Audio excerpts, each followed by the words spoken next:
Ulamolar aytishadi, odamlar bu dunyo matohiga qanchalar muhabbatli bo'lsa, hayotda shunga yarasha azob, g'am, qayg'uda yashaydilar.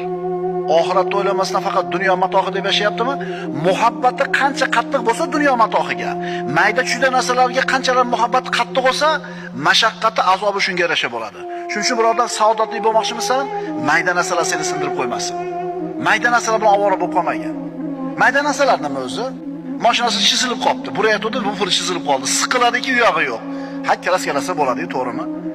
Ya'ni agar sen shu dunyoni arzimas matohini asosiy maqsad qilib olgan bo'lsang, baxtsizliging shunga yarasha bo'ladi. Qalbing kerak emas arzimas narsalar bilan band bo'ladi. Hayoling har yoqqa sochilgan bo'ladi. Faqirlikdan qo'rqib yashaysan.